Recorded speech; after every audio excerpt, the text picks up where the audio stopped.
राज्य मंत्री गौरव गौतम ने कांग्रेस को उसके कार्यकाल की याद दिलाई और कांग्रेस पर हमलावर हुए।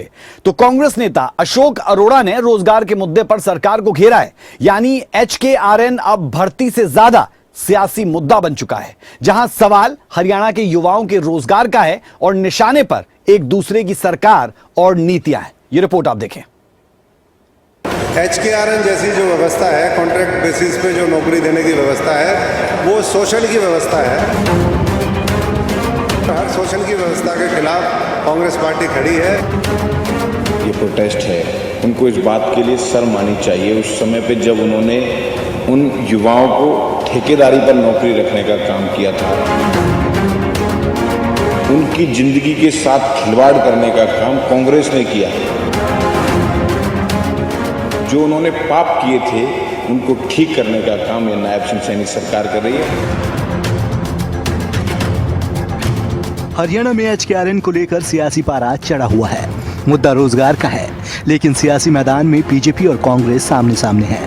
कांग्रेस HKRN को लेकर सरकार पर सवाल दाग रही है, तो बीजेपी भी पलटवार में कांग्रेस के पुराने कार्यकाल का हिसाब मांग रही है। यानी रोजगार की राजनीति अब सीधे आरोपों और जवाबी हमलों तक पहुंच गई है। राज्य मंत्री गौरव गौतम ने कांग्रेस के प्रदर्शन पर तीखा हमला करते हुए कहा कि विरोध करने से पहले कांग्रेस को अपना कार्यकाल याद करना चाहिए। बीजेपी का हमला साफ है। जिस कांग्रेस के शासन में रोजगार व्यवस्था पर सवाल उठे, वही आज HKRN को लेकर सरकार को घेर रही है। से आधारहीन मुद्दे लेकर आती है हमेशा ही।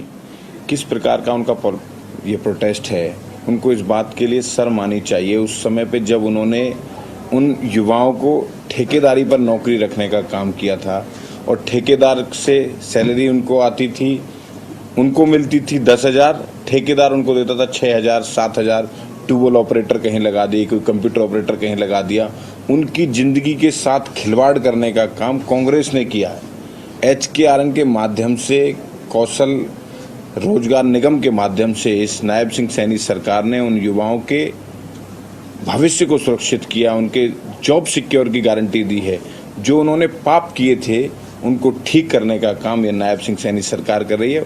उस समय के उन युवाओं से जाकर पूछिए जो उनसे ठेकेदारी प्रथा में नौकरी करते थे और ठेकेदार उनकी ना ESI ना PF किसी भी चीज़ की कोई सुविधाएं नहीं देता था। सिर्फ ठेकेदारी प्रथा, इस प्रकार का शोषण उन्होंने युवाओं के साथ करने का काम किया था।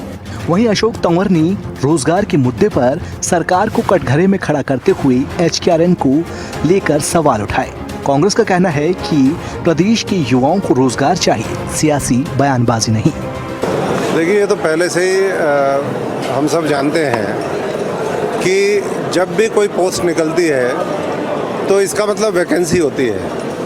वो वैकेंसी कच्चे कर्मचारी के माध्यम से भरने के बजाय, कॉन्ट्रैक्ट बेसिस के भरने के बजाय उसमें HKRN और इस तरह की संस्था एक बीच में बना दी जाए, ये मैं समझता हूँ कि बहुत ही दुर्भाग्यपूर्ण है।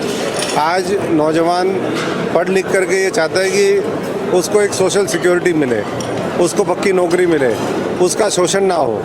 HKRN जैसी जो व्यवस्था है, कॉन्ट्रैक्ट बेसिस पे जो नौकरी देने की व्यवस्था है, वो शोषण की व्यवस्था है और हर शोषण की व्यवस्था के खिलाफ कांग्रेस पार्टी खड़ी है। और हमने तो हमेशा इस बात का विरोध किया है।